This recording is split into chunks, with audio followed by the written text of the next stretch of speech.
Good evening, lovely tubers. White Mexican back again for another Market Watch investments video for you guys tonight. Have a plethora of things I'm going to be showcasing for you guys. These are going to be my personal selections, and I do hope that you enjoy. Getting things kickstarted tonight is going to be Deep Sea Diva. This is going to be the Duelist Saga Ultra Rare. A couple different variants I want to dip into here. This is going to be the first one, so we're going to go ahead and dip into some prices. Looking at first edition, near mint, lightly played. Fun fact, I don't believe Duelist Saga came unlimited. I've yet to see a single piece of cardboard from the set that actually was unlimited, so I'm pretty sure this whole entire set kind of one of those special sets that is all-inclusive for first edition, so lucky for us. Starting market price for single stacks is going to be roughly around almost 7 bones, 6.5 bones here. First stack is going to be around 6.5 bones as well. So some pretty great price points for this. Of course, we have two super rare variants, both from tournament packs. Original hull foil being the Turbo Pack Booster 4, which is going for some pretty ridiculous price points, but safe to assume OTS Tournament Pack 13, Dawn to reprint Super Rare, which is significantly more affordable. So if you're not going to get the Duelist Saga Ultra Rares, I would definitely recommend this because it's the same rarity, it's just newer and a little bit easier to get, but still very just as much aesthetically pleasing as the original Supers. So completely up to you guys on that. Next is going to be Deep Sea Aria. This is a solo print secret rare, newer card, dawning out of Eternity Code. Really don't understand why they had to have the whole Banish One water monster from your graveyard.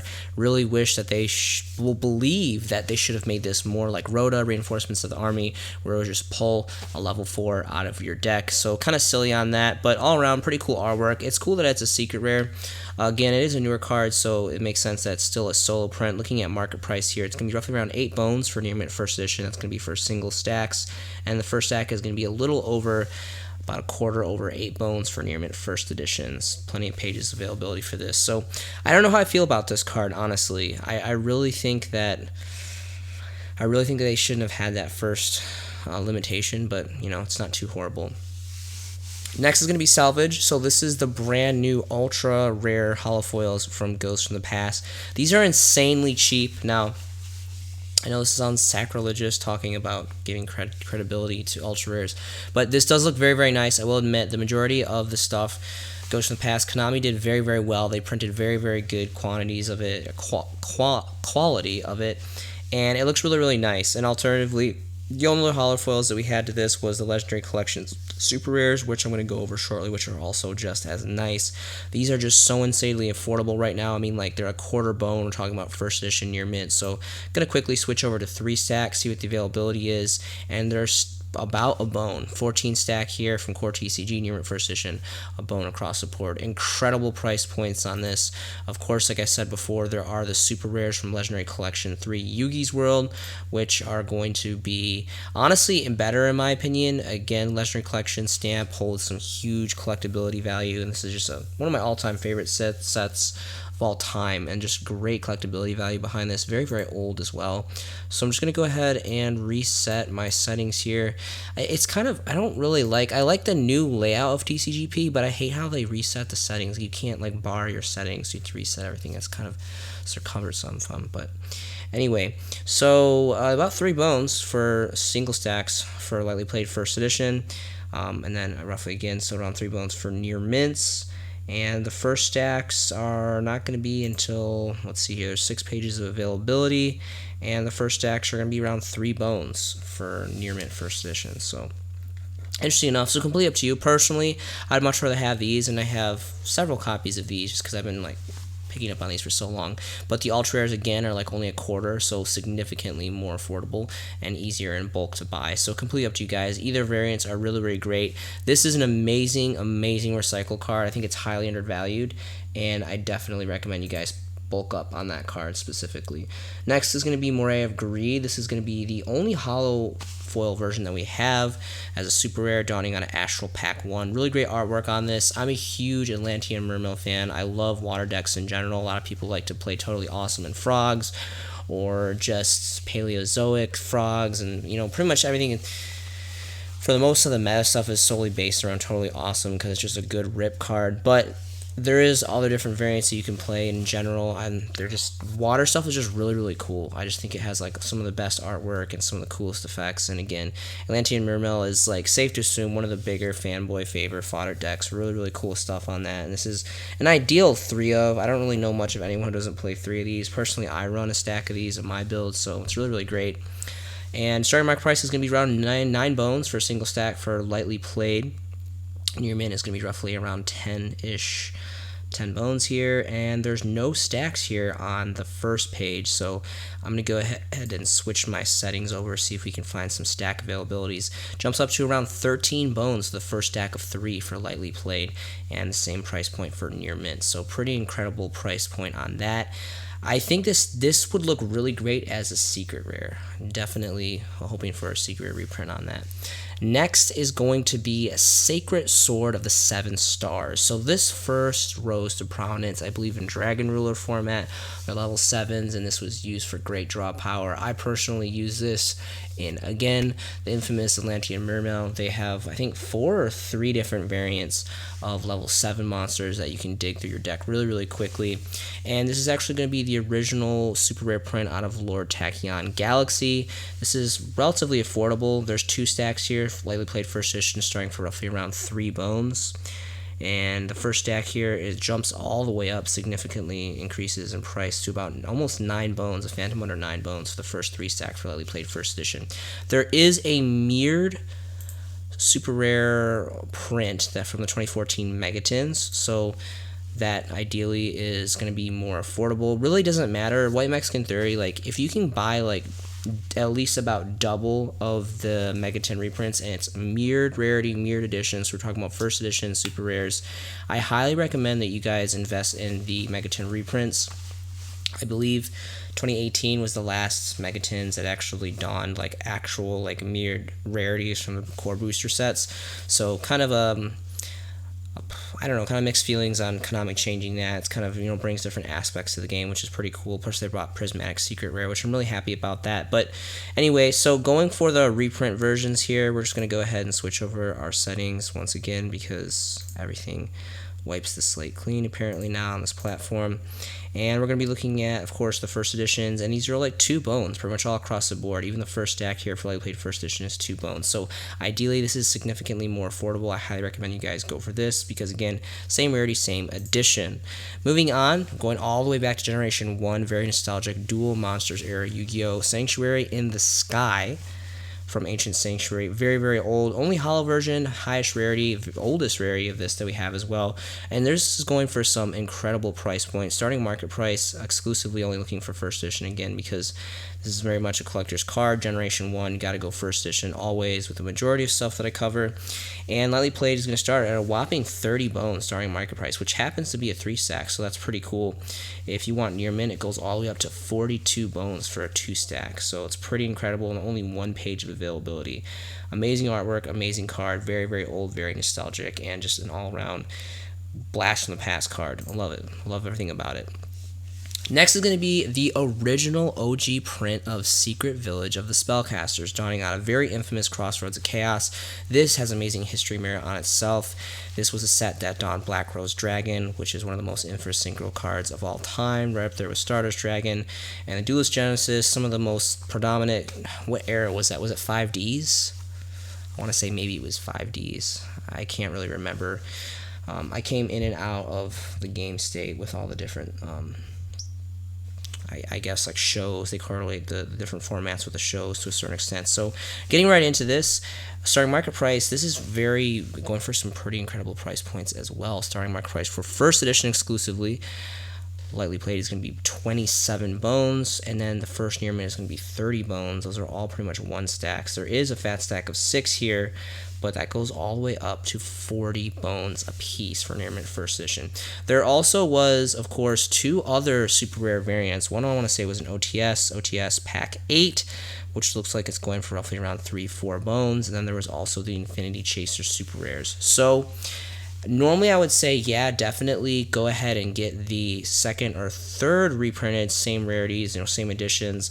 But keep in mind, this is more specifically for collector's value, even though there is a lot of mirrored rarities. This is kind of one of those cards that if you're going to invest in it it's so much to the point where it's kind of not really worth investing in now. I mean, maybe it'll go up, but this is such a nostalgic card, a really powerhouse card too. Like, I really think there's a lot of amazing like unknown combos that people kind of have left in the dark archives revolving around this card, which is really really cool. But one of the more interesting field magic cards, probably one of the most powerful field magic cards in my personal opinion. So completely up to you guys, but just keep in mind there is 2 more affordable super rare variants. Next is going to be Drag Down into the Grave, an infamous Dark World card. This rose to predominance at the release back in, I want to say 2011-ish era, which was a really amazing time in Yu-Gi-Oh! That was when we were starting to get XYZs with Generation Force and Dawn of the XYZ structure deck. All that really fun stuff. And then we got Gates of the Underworld, which completely unlocked Dark Worlds to a whole nother level and rose to some great predominance in the metagame. This was originally a common, I believe, out of Dark Crisis, and this is where it rose to predominance. So it's a really fun, lustrous story on this card. This is the highest rarity as a super rare. It was a reprint out of Legendary Collection 3 Yugi's World. Again, Yugi's World, Legendary Collection stamp value. Really, really great stuff. Starting market price for this, specifically for first editions exclusively, is going to be 6 bones for a lightly played single stack. And if you want near mint, it's going to be about 8-ish bones when you factor in shipping. There's only 2 pages of availability, and if you want to get some stacks, there is a stack of 8 here, which starts at 10 bones for near mint first edition, and then there's another stack here that goes all the way up to 14 bones. So really not a lot of availability on this card. Personally, I think this would look really amazing in Prismatic Secret Rare. I don't really know how this would get stuck in the Megatins, or printed in the Megatins, but I think this would be an amazing target for a Prismatic Secret Rare reprint. I mean, and this is a relatively generic card. Like, if you want to pitch for your hand, and it's one of the few cards, I think like this and like Mind Crush is like one of the only cards, some of the most very few cards in the entire game that lets you peek into your opponent's hand, which is really, really powerful in my personal opinion. Next is going to be Upstart Goblins. So this is, again, I know I talk about this every other video. You guys are probably tired of like, White Mexican, why do you always talk about super rare Upstart Goblin, specifically from Secret Slayers? Well, I'm going to tell you guys once again, don't want to sound like a broken record, but this is at an amazing price point. I mean, this has been out for over a year now. Secret Slayers, it's the Golden Boy set. All the outlet stuff was kind of like the target area. Emancipators, I think it was, and outlet stuff was like kind of the main draw to this set, for this reprint set / subset. And I want to say, yeah, it was summer 2020, I believe, when it came out. So it's about roughly, yeah, just around corner hair of a year old. There was some really amazing reprints in this set that are just like so affordable that people are just really undervaluing, I personally think, and this is one of them. And this card has really pretty much only gone up $1. I mean, when I picked them up when the first set first dropped, I bought like this crazy in bulk near mint first editions for roughly around 2 bones a piece, and now we can see market value is roughly around 3 bones before you factor in shipping. I'm going to switch over to stacks because I want to see, again, this is like a bulk card. You have to buy this in bulk. I know this is at one at the ban list, but this is just a ridiculously good card. Amazing nostalgia history. Goes all the way back to Generation 1 set 3 Magic Ruler as a common. So just incredible history, nostalgic value on it. 4 stack, near mint first edition, is about 3 bones for a factor in shipping. Then it goes to a little over 3 bones for a 15 stack. Plenty of availability. I mean, we see here 4+ pages of 3 stacks or more, so really incredible. This isn't the only super rare holofoil. Of course, there's the Turbo Pack Booster 8 super rare, which is the original, which is going anywhere between 40 to 84 bones, which is just insanely, ridiculously expensive. I don't know why anyone would get this when they can get a mirrored super rare with the updated holofoil, where the actual magic attribute is holofoiled out. More aesthetically pleasing, in my opinion, and literally just a fraction of a fraction of a fraction of the Turbo Pack price for the supers. There also, of course, is the Legendary Collections Ultras, specifically for first editions. If you guys want to take a look at those are really amazing as well. And then, of course, the infamous Magic Ruler, very Generation 1 originals, with the Magic stamp, which is really, really nostalgic. Great collectability on that. History merit, exclusively for the first editions. If you can go for those would really be the only one specifically that I would go for. So completely up to you guys. This is an amazing card. It doesn't matter what deck I'm playing. I always max this out. It is still currently at 1. Who knows? You know, Konami just dropped the Yet another lackluster ban list of really just not really a whole lot of anything too exciting in my personal opinion, but kind of is what it is. But you never know. Konami is extremely unpredictable for the most part with the ban list, so I totally see this card eventually going to 2 and eventually 3, and there always is that potential of running your 40 card deck down to 37, which is really, really strong in my personal opinion. Really quick, I wanted to dip into Secret Slayers really quick because to show you guys a few of the underrated super reprints that are just dirt cheap right now and I think are really, really good. So I'm going to actually switch over my settings to make it a little bit more quicker here for you guys. So all the rock stuff, there's been like a plethora of rock stuffs coming out. So these super rare rock cards are really, really cool. They each have a negation effect like magic, monster, and traps, which is really, really cool. Only hollow foils that we have of these 3. So these are really, really affordable for the first edition near mints or even lightly playeds. Another is Appropriate. I know Appropriate came out of here as a super rare Unizombie for all you zombie players, zombie horde, deck horde lovers just like me. And yet another super rare variant of Lone Fire Blossom. I swear we have like probably 5 or 4 different super rare variants of this. An amazing card. We got the super rare Trap Trick reprint, which is kind of cool. I know a lot of people like the Trap Trick stuff. Maybe it wasn't Appropriate that wasn't in this one. Did I miss it? Hold on, let me go to Traps. What printed Appropriate? I must be mistaking. So my deepest apologies. Oh, we also got super rare Judgment, which is really cool. I must be thinking of, what was the set that had super Ash Blossom? Shadows of Valhalla? Or maybe, I can't remember. Anyway, but Appropriate is another one. That card is insanely affordable. And this is going to bother me. I have to go off on a trail and figure out what this is. Mystic Fighters. Okay, Mystic Fighters was another random subset. This was like way back in the day. Well, not way back in the day. Maybe like 2019-ish era of Yu-Gi-Oh! This is a dime. There's a 4-stack here for a dime near at first edition. This card is insanely undervalued and very, very affordable right now. Kind of silly artwork. I like the gold doubloon stuff here, but this card is really, really good. It's easy to combo off for the most part. There's a lot of draw power going around, and this is again like the original print was a rare from Pharaoh's Servant. You guys definitely should get on this. That's really all I can say about this. I really like to promote this card. Next is going to be Stumbling. So surprisingly enough, again, and yet another Generation 1, no surprise, Invasion of Chaos. Pretty cool artwork. Just a random stall card that I think is really powerful for a day and still holds up. Really cool artwork on this. And we're going to go ahead and look at some price points. Of course, we're going to be looking at first editions exclusively. And that played single stacks roughly around 2 bones when you factor in shipping. And there's only 2 pages of availability, so I'm going to go ahead and see if I can find any stacks here for you guys. And they are non-existent. There is no stacks for this card. So good luck trying to find a playset or higher, specifically for this very, very old card. Let's check out the other versions. I know there's not a hollow version. So yes, the original Generation 1 IOC, Invasion of Chaos, and the Dark Revs Volume 2 reprints. So really cool stuff. Just another plethora card I wanted to throw in there. Next is going to be Green Kappa. So Green Kappa is a super rare out of Hobby League 1. Kind of creepy artwork. This reminds me of like The Ring or The Grudge or something. This like chocolate hair. This is insane in price value right now. Looking at near mint lightly played, starting market price, this is skyrocket all the way up to 75 bones for a single stack for lightly played. If you want near mint, it goes all the way up to 100 bones. And there's only 2 pages of availability on here. And I don't believe there's even stacks.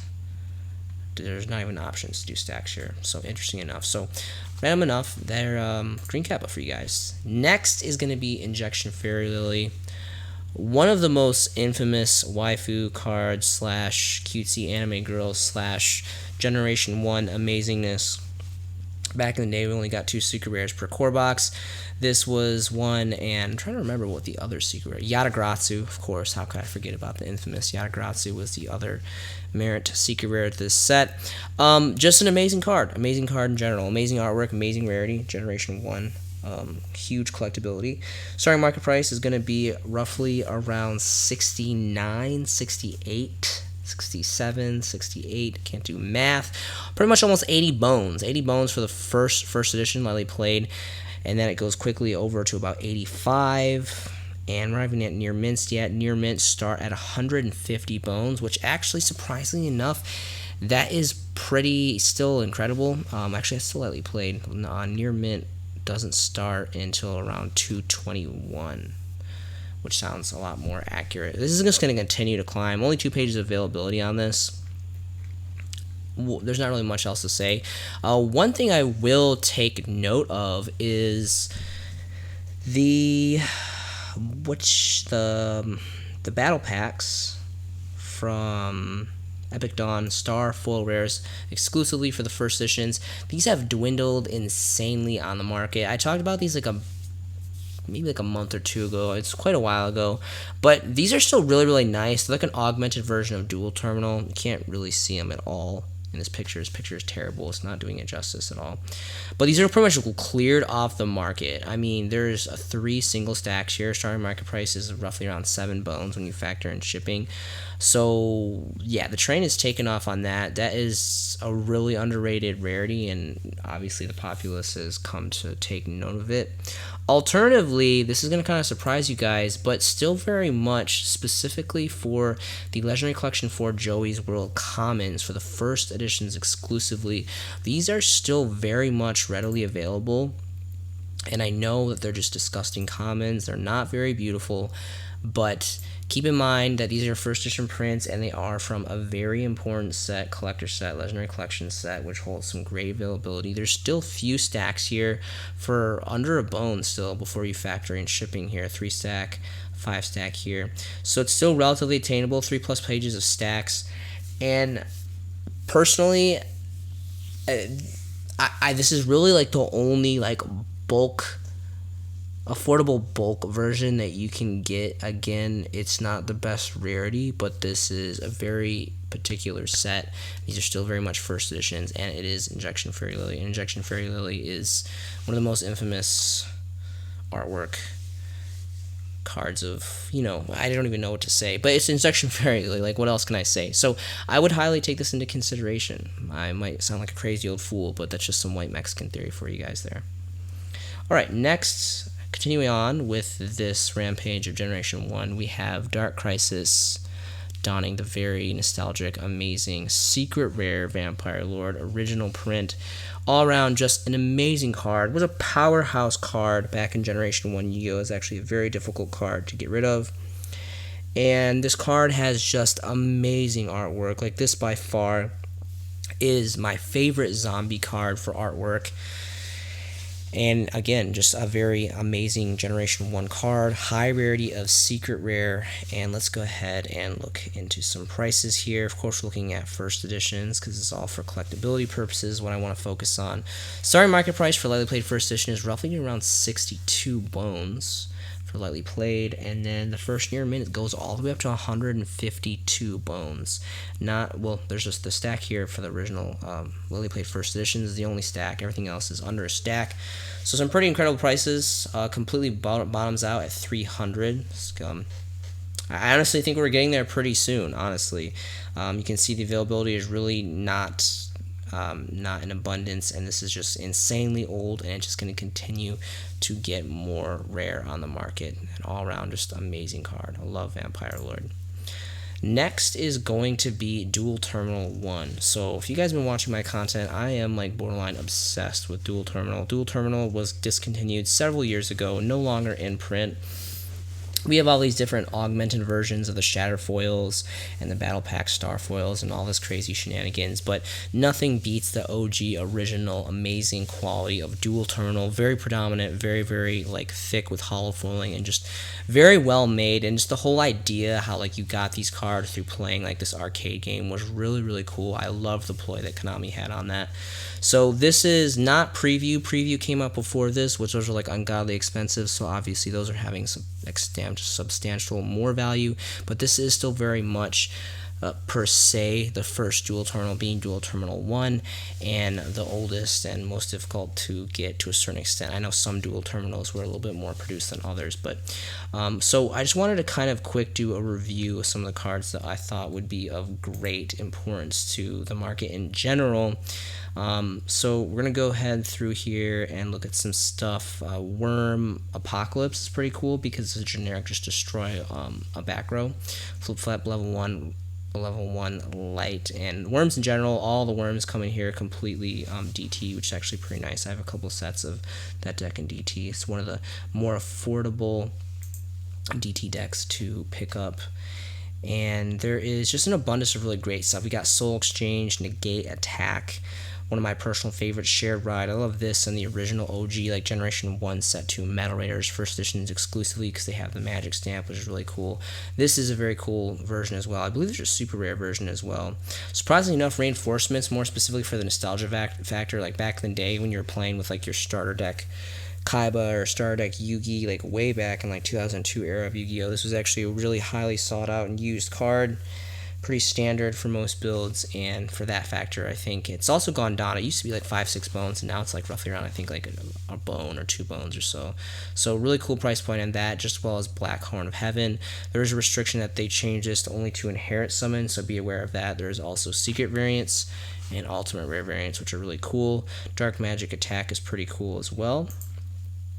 I think that's an underrated magician card, specifically for that rarity is really cool as well. Nobleman Extermination, this is kind of an interesting ploy in the game, really fun. Of course, we have Mystical Space Typhoon, MST, Karibo, rare versions of Catastor. This card used to be like for the longest time like 2 or 3 bones, and it's slowly trickling up, and rightfully so. Of course, we have the secret versions and the ultimate rare versions, but these are still very much amazing rarities for their price points. Super rare DT versions of Goyo Guardian, Buster Blader, Harpy's Lady 1, Dust Tornado, pretty great. Super rare version of X Saber Arabellum, this is really cool as well. I don't like this artwork of Red Eyes, but we know it's just going to be money because of Dragoons and just it being DT and being Red Eyes in general. There's some great collectability behind that. Mistworm, I really like this a lot. Back in the day, this was like an alternative to Trishula. Trishula was actually really expensive and hard to get when it was only like DT and the Hidden Arsenal secret rare variants. And then of course we have all these other cards really popular: Dark Magician, Cyber Dragon, Blue Eyes, and Brionic. And this Blue Eyes is going for some insane money right now. I have several copies of these myself, and obviously the ideal card. Don't really like the artwork on this one, but this is again still very much a super rare holofoil DT, and it's Blue Eyes White Dragon, so it's great money.